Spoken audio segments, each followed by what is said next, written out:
Welcome to another episode of the History Behind the Game. In this episode, we'll be looking at the Assassin's Creed franchise. Assassin's Creed was the result of a failed Prince of Persia spin-off, Prince of Persia: Assassin, which was about an assassin protecting a prince in Jerusalem. This then evolved into the darker and more historically accurate Assassin's Creed games we know today. Jade Raymond, one of the game's producers, described Altair as a medieval hitman, quite apt given they used the blend system that's used in Hitman in these games.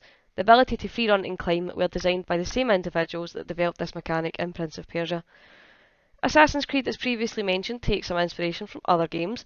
For example, the mercenary system in Odyssey was taken from the Shadow of games, but this goes both ways. There are several Easter eggs in other games taken from that reference Assassin's Creed. In Watch Dogs, Abstergo's CEO is seen in a side mission. There are also unlockable skins in Metal Gear Solid 4, one of which is Snake wear Altair's robes. And Ubisoft repaid this Easter egg with one of their own, the outfit for Raiden, one of the major characters in Metal Gear Solid, available in Brotherhood. I've also previously mentioned that the Assassin's Creed games started to become more historically accurate. The Knights Templar did exist as a Catholic military order, founded in 1119 and headquartered in Jerusalem. They were active in helping the Crusades and relied heavily on donations at first. The emblem originally being two knights riding one horse to emphasise their poverty. The Order of the Templar was officially disbanded in 1312 after confessions of heresy for the knights. That's so we're led to believe. More to the point, the Order of the Assassins also existed for almost 2 centuries. Between 1090 and 1275, the Assassins and the Templar were around about the same time. The Assassins captured several medieval castles, one of which was in Masyaf, where the first game begins and ends. And the Assassins in these games are based on an Islamic sect known as the Order of the Hashashin, from which the term assassin originates. Nothing is true, everything is permitted was actually the Order of the Hashashin's motto or maxim. I won't attempt to say it in the Arabic, I'm sure I'd slaughter that. The phrase is attributed to the founder of the Hashashin, Hassan I Sabah. When asked where he felt the game series was heading in 2009, Sebastian Poole from Ubisoft said he would be happy with 10 games. Assassin's Creed Valhalla, which I will be live streaming on the 10th of November over on Twitch at twitch.tv/him and Haze, is the 12th major console release, many other games being released on handheld consoles and mobiles. In the first game, the Siege of Masyaf borrows elements from Vladimir Batrol's novel Alamut, where the leader of the assassins orders 2 of his men to kill themselves as a demonstration of power. The 2 men jump from a tower, smiles on their faces, much in the same way that Altair performed a leap of faith from Masyaf Castle. Unlike Assassin's Creed, which spanned roughly 2 months of Altair ibn Lahad's life, Assassin's Creed 2 spanned 23 years for Ezio Auditore da Firenze. This was the start of Ezio's 3-game story arc, where you see him go from spoiled nobleman to noble assassin, avenging his family who were just wronged. In this game we also meet Leonardo da Vinci. He helps reimagine the legendary hidden blade. There's no longer a requirement to lose a finger, a change that Altair helped bring about through a series of codex. It also saw a new mechanic, again, courtesy of our good friend Mr. Da Vinci, with fly. It's partly due to these games that a high school class lost in Rome was able to find their way. The class had gotten lost on a trip in Rome when a fellow student and prolific gamer led them back to where they should be using a series of side streets because of the time playing Ezio's story. It's also the first game where we encounter Rodrigo Borgia, nicely setting up Brotherhood's villains. Now, Assassin's Creed Brotherhood, as I said earlier, introduces us to the Borgias, who again existed. They were a Spanish Aragonese noble family, and they rose to power during the Italian Renaissance period. They were from Aragon, specifically the town of Borgia, hence their surname. It's a toponymic. The Borgias were responsible for 2 popes, excuse my pronunciation of this, Calixtus III during 1455 and 1458, and Pope Alexander VI during 1492 to 1503. Pope Alexander VI's reign, it was during his reign, that they were actually suspected of many crimes that they committed, including, but not limited to, ancestry, ancestry, incest and adultery, simony, theft, bribery, murder, especially by arsenic poisoning, which made them the perfect antagonists for this game. Excuse me. During the end sequence in the Colosseum vault, images of the Phrygian cap and the Masonic eye were projected at either side of Desmond Miles while he's struggling against the power of the Apple of Eden, coupled with Sean Hastings' lines about the two symbols coming together in one place on the Declaration of Independence of the United States. This was the first hint of the American Revolutionary War becoming a setting for another installment of the series. Then we move on to Revelations. This was the first game in the Assassin's Creed series where Ezio's default outfit was not predominantly white. It's also the first game where his default outfit didn't have a cape, although he does wear one before his arrival at Masyaf. The lack of a missing ring finger on the Levantine assassins, previously seen in Assassin's Creed, was corrected in Revelations. However, it introduced a new inconsistency. The assassins would lack a ring finger even after Altair had introduced changes making this obsolete. It's also the first game where we don't start in the present day to enter an animus. We already start in Desmond's consciousness, trying to piece him back together, where the bleed effect had caused Desmond to not know whether he was Ezio, Desmond, or even just Altair. His mind has broken and he believes to be all of them in the present day. Assassin's Creed Black Flag was the first Assassin's Creed game that I played. And I actually played it on Xbox when it first came out 7 years ago. And that was actually 7 years ago, just a couple of days ago. So I'm recording this on Halloween. And it was 7 years ago yesterday or the day before. Black Flag is also notable for being the only main game to have a Roman numeral in its title and its subtitle. And it's the first main entry to have a historical event set before the previous game.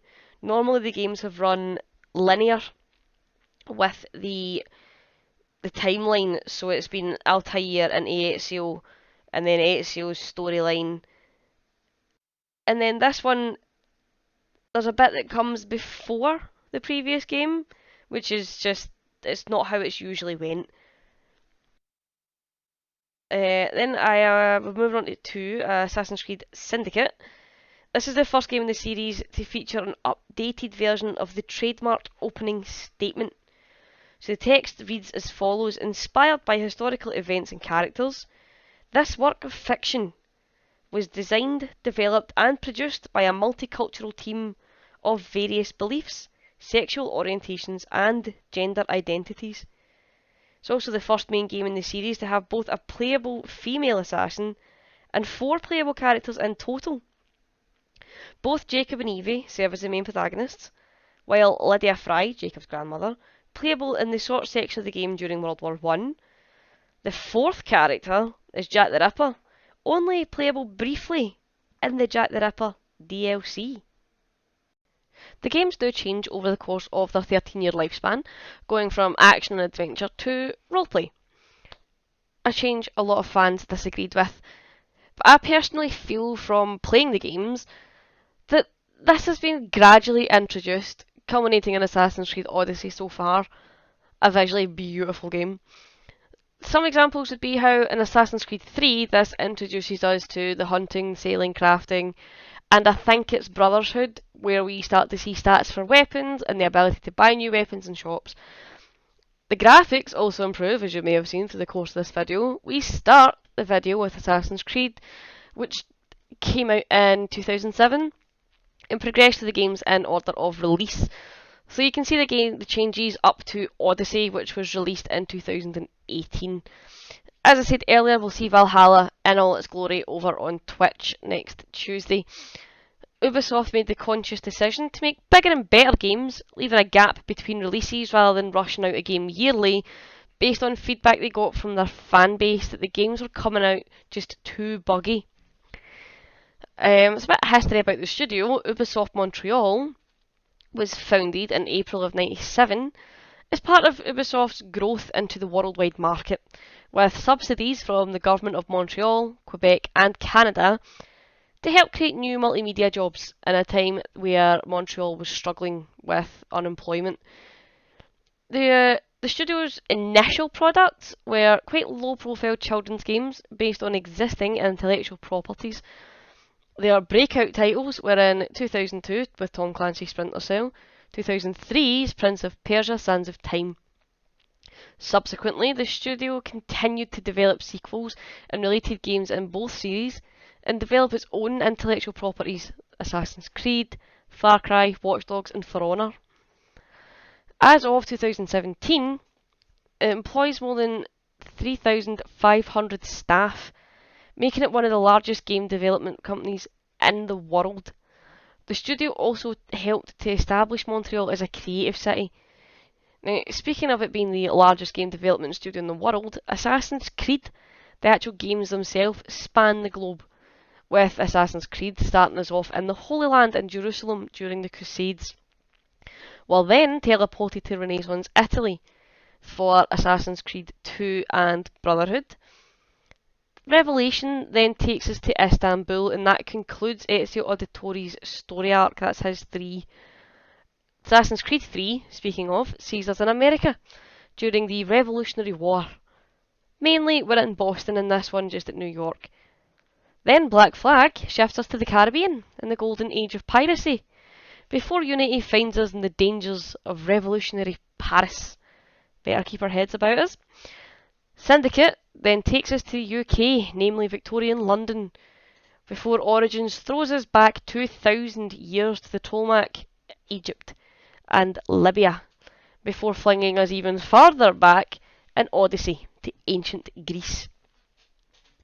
While spanning a large amount of the world, we also see quite an impressive timeline. We start in 431 BC in Odyssey, before jumping a few centuries to 49 BC for Origins. It's even more centuries by the time we enter Valhalla in 873 AD. 200 more years will pass when we meet Altair ibn Lahad in 1191. It's 300-ish years before we then meet Ezio in 1459 for Assassin's Creed 2. But then there's only 50 years until Brotherhood, and then 11 years until Revelations in 1511. We then jump 200 years to the Caribbean for 1712 and Black Flag. Then there's 40 years before Rogue in 1752. Meanwhile, at the same time, Assassin's Creed 3 is taking place in 1754. It takes 22 more years before we go to Paris in 1776 for the Revolution, before finally ending up in London in 1868 with Jacob and Evie Fry, and the latest chronological date for any of the Assassin's Creed franchise. And speaking of time, it's time to wrap this up. Thanks for watching, and I hope this keeps you going until Valhalla's release on Tuesday. So if you have liked what you've seen, please give the video a thumbs up. Let us know in the comments if there's any particular game series or game studio you would like us to do a dive into to make you a history behind the game. We have had a request for JRPG, so we're looking at the Final Fantasy series for that. That should be up in... It'll be a good few weeks just now because we are away next week, so we won't have as much time to do the research as we would like. We're away this week, sorry. Because it gets recorded the week before. You get the idea. We're not home. So we will see you hopefully in the next one.